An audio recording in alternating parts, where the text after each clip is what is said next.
Welcome to the Ghost Story Channel. Ancient Stone Town. Story. Ancient Temple. Part 1. In an old, run-down 4-level house, a woman's high-pitched sour voice continuously rang out. She ate it and the people stepped up, slowly but slowly. It's just eating that I have to talk about every day. She doesn't even eat as much as a child. No one thought those words were said by a daughter-in-law to her mother-in-law. After hearing this, Mrs. Mao was scared and quickly raised her hand to pick up a handful of rice and quickly stuffed it into her mouth. But now she is nearly 90 years old, her eyes are blurry and her hands are shaking. In addition, her daughter-in-law Sa makes her eat cold rice and salted eggplant, so how can she eat quickly? While she was chewing with her cheeks puffed up and her eyes wide open, she suddenly let out a scream. She reached into her mouth and pulled out a black tooth still stained with blood. The rice in her mouth also spilled out and scattered all over the ground. Seeing this, Mu Sa became even angrier and shouted, "Oh my God, what else is this? Look, isn't this crazy? You look disgusting.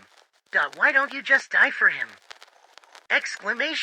Quote. After saying that, she ran back and threw her cold rice bowl into the yard, breaking it into pieces. Mrs. Mao's eyes were filled with tears of frustration. She limply stood up to get a broom to clean up the spilled rice grains. On Mr. San's sofa, her son was sitting watching TV.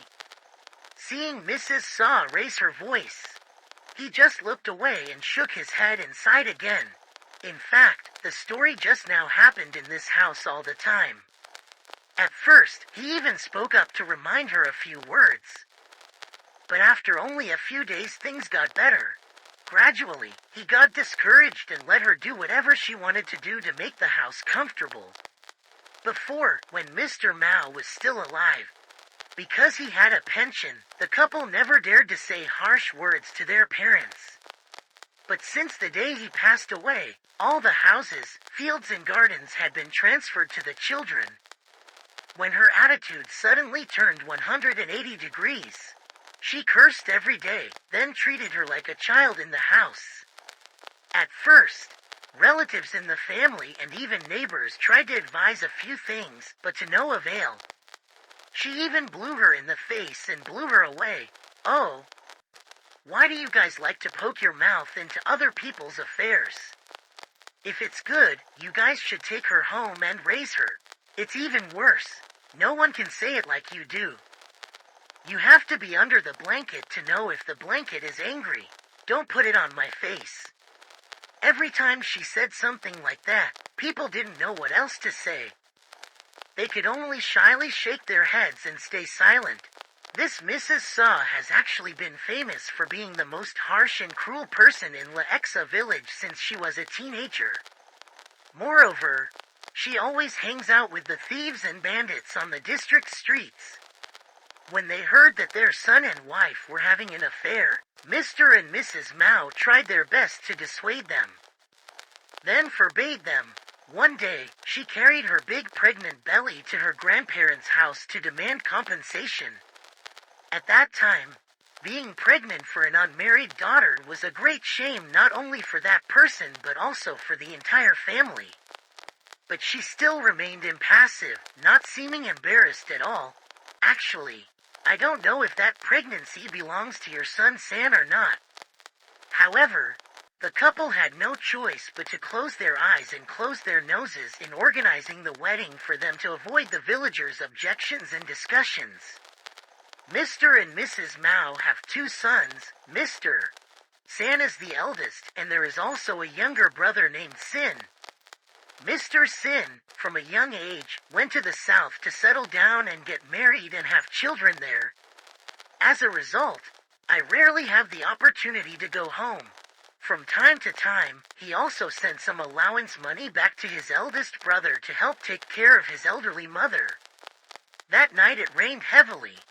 The howling wind made the window at the head of Mrs. Mao's bed bang continuously. Lying on the bed at this time, her tears flowed down and soaked the pillow. she felt lonely and humiliated in her own home. Outside, thunder and lightning still fell from time to time like a bomb exploding. Mrs. Mouse sat up, walked to the corner of the house and opened the corrugated iron box. From there she took out a photo, along with Mr. Mouse's military uniform. She walked back to the bed and raised her hand to hug the photo in her arms, her voice trembling with tears. "Grandpa, I'm so miserable.